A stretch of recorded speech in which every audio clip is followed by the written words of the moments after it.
कहते हैं हमारे पापों की सजा हमें मरने के बाद मिलती है, पर कुछ पाप इतने बड़े होते हैं कि उनकी सजा इंसान को जीते जी भोगनी पड़ती है। एक शहर में एक निखिल नाम का लड़का अपनी बीवी सीमा के साथ रहता है।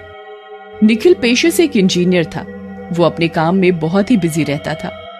एक दिन सीमा के घर में एक फैमिली फंक्शन होता है। सीमा निखिल को भी जाने को बोलती है। निखिल, आज सुबह पापा का फोन आया था, घर पर एक फैमिली फंक्शन है, उन्होंने सबको निमंत्रण दिया है और तुम्हें भी साथ आने को बोला है। अरे सीमा, मैं नहीं जा सकता, मेरे पास अभी फिलहाल ऑफिस का बहुत काम है। मुझे अपनी क्लाइंट्स को काम समय पर करके देना है। मैं उन्हें टाइम से काम करके नहीं दे पाया तो बहुत दिक्कत हो जाएगी।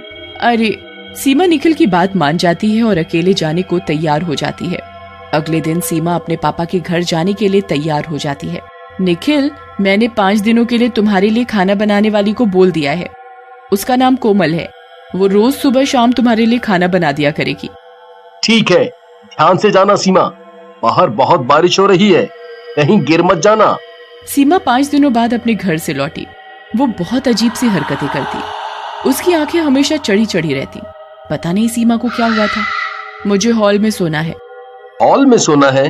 क्यों सीमा, आओ अंदर कमरे में सोते हैं, हमारा कमरा अंदर है। नहीं, तुम अंदर जाओ, मैं बाहर ही सोऊंगी। तुम नाराज हो क्या, क्योंकि मैं तुम्हारे साथ फंक्शन में नहीं जा पाया? नहीं, मुझे अकेला छोड़ दो। निखिल सीमा को कुछ नहीं कहता और उधर से चुपचाप चला जाता है। निखिल को सीमा का ये बर्ताव समझ में नहीं आ रहा था। ऐसे सीमा कभी निखिल से बात नहीं करती थी। अगली सुबह निखिल उठता है। अरे, तुम कब उठी? थोड़ी देर पहले। सुनो, मैं तुम्हें बताना भूल गया था कि मुझे आज जल्दी निकलना है ऑफिस के काम के लिए। तुम जल्दी टिफिन तैयार कर दो। टिफिन तैयार है? निखिल सोच में पड़ जाता है। मैंने तो इसे बताया भी नहीं था, तो फिर इसने इतनी जल्दी टिफिन कैसे तैयार कर दिया? सीमा निखिल के मन की बात उसके बिना बोले जान लेती थी। निखिल के तो होश उड़ गए जब उसने कहा, सीमा जरा सुनो, गीजर चालू कर दो और नल खोल दो, पानी भर जाएगा तो। निखिल की पूरी बात बोलने से पहले ही गीजर खुद ब खुद ऑन हो गया और बाथरूम से नल चलने की आवाज आने लगती है। निखिल ये देखकर हैरान रह गया। सीमा उसके सामने खड़ी थी, तो फिर ये नल चलाया किसने? निखिल ने सोचा ये बात अगर उसने सीमा से सीधे सीधे पूछी तो क्या पता उसे अच्छा न लगे। सीमा, क्या बात है, जब से तुम अपने पापा के घर से आई हो तुम बहुत बदली बदली लग रही हो। कुछ हुआ है क्या? तुम कहो तो हम डॉक्टर के पास चलें? नहीं, मुझे कुछ नहीं हुआ। अरे, मेरा मतलब था तुम अकेले पूरा दिन काम करती रहती हो। अकेले काम करते करते तुम्हें तनाव हो सकता है, तो हम साइकेट्रिस्ट के पास चलते हैं। नहीं। और ये सुनकर सीमा उधर से उठकर चली गई। निखिल समझ नहीं पा रहा था कि ये सब क्यों हो रहा है। सीमा पिछले 3 महीनों से उससे ऐसा बर्ताव कर रही थी और साथ ही 3 महीने से बाहर हॉल में सोती थी। वो हमेशा कम से कम निखिल से 3 फीट की दूरी बनाकर रखती। कुछ दिन बाद निखिल सुबह की सैर के लिए अपने घर से बाहर निकल रहा था। तभी निखिल का पड़ोसी गौरव आता हुआ दिखाई दिया। अरे गौरव! अरे निखिल जी, आज इतनी सुबह आप कैसे आ गए सैर के लिए? गौरव अपने साथ अपने पालतू कुत्ते शेरू को भी सैर के लिए ले जाता था। निखिल का घर देखते ही शेरू बहुत जोर जोर से भौंकने लगता है।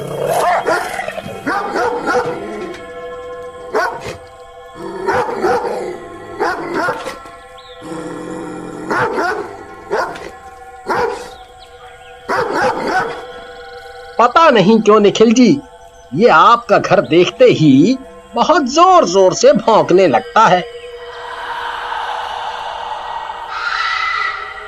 निखिल ने तभी सीमा को आवाज दी। सीमा, दरवाजा बंद कर लो। जैसे ही सीमा बाहर आई, शेरू उसे देखकर बहुत जोर जोर से भौंकने लगा।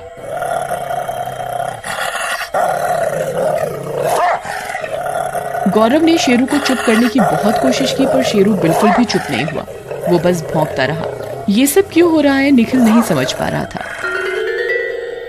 कुछ दिनों बाद निखिल जब रात को डिनर करने बैठा, तब उसे ध्यान आया। सीमा, सब्जी में थोड़ा नमक टेस्ट कर लेना, कल थोड़ा कम रह गया था। फिर निखिल को लगा शायद नमक उसे ही कम लगा हो, तो उसे खुद ही टेस्ट कर लेना चाहिए। निखिल रसोई की तरफ बढ़ा। उसने वहां जो देखा वो उसे देखकर दंग रह गया। सीमा ने नमक टेस्ट करने के लिए अपना पूरा हाथ गैस पर रखी खौलती दाल में डाल दिया और वो अपना हाथ बिल्ली की तरह चाटने लगी।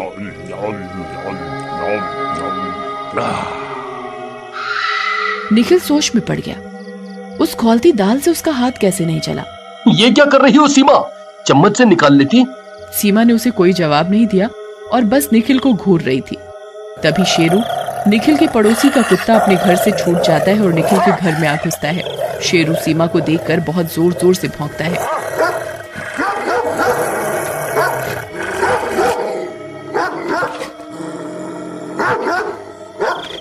निखिल शेरू को भगाने की बहुत कोशिश करता है। जाओ शेरू, जाओ, तुम इधर क्या कर रहे हो?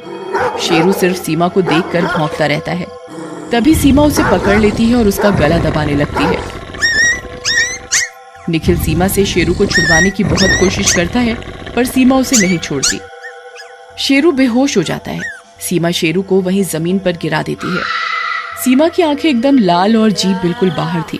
निखिल ये देखकर बहुत ज्यादा डर गया क्योंकि सीमा एक जानवर की तरह गुर्रा रही थी। तुम सीमा नहीं हो।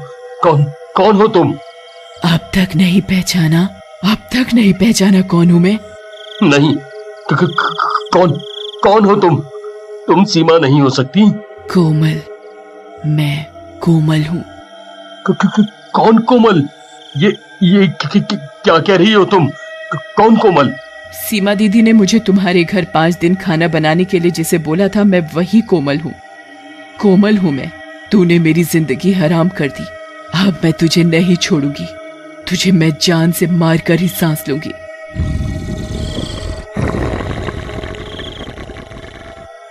अरे नहीं कोमल, मैंने कुछ नहीं किया। मैंने कुछ नहीं किया। तूने कुछ नहीं किया, तुझे मैं बताती हूँ।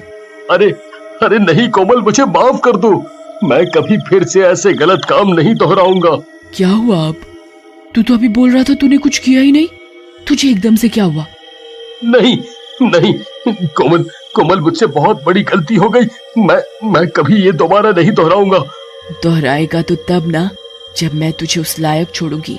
दरअसल निखिल के घर कोमल एक दिन खाना बनाने आती है। निखिल घर पर किसी के ना होने का फायदा उठाता है और कोमल के साथ बदतमीजी करने की कोशिश करता है।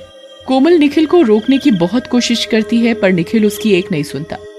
कोमल से ये निखिल की बदतमीजी बर्दाश्त नहीं होती और वो गाड़ी के आगे जाकर खुदकुशी कर लेती है। मैं तुझसे अपना बदला लेकर ही रहूंगी। जो तूने बदतमीजी की वो तू कभी ना कर सके, ना ही कोई और आदमी कर सके। तू उसका उदाहरण होगा। मैं तुझे मारूंगी नहीं, तेरा वो हाल करूंगी कि तू जिंदगी भर याद रखेगा और दुनिया को बताएगा अपनी आप बीती। नहीं कोमल, मुझे माफ कर दो। मैं कभी ऐसा उल्टा काम नहीं करूंगा। मुझे माफ कर दो कोमल, मुझे माफ कर दो, मुझे माफ कर दो। निखिल कोमल से बहुत मिन्नतें करता है पर कोमल उसकी एक नहीं सुनती।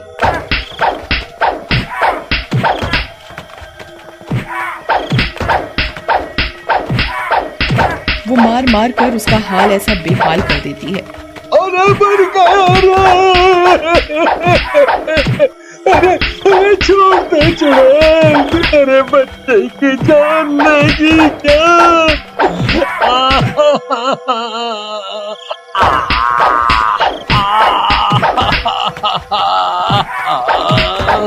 भाई, कोई मेरी मदद करो। कुछ दिनों बाद निखिल को जब होश आता है तो वो खुद को हॉस्पिटल में पाता है। निखिल को डॉक्टर बताता है कि उसे बहुत बुरी चोट लगी है जिससे वो अपाहिज हो गया है। उसे हमेशा एक व्यक्ति की जरूरत पड़ेगी उसका ख्याल रखने के लिए। वो जिंदगी भर ऐसा ही रहेगा।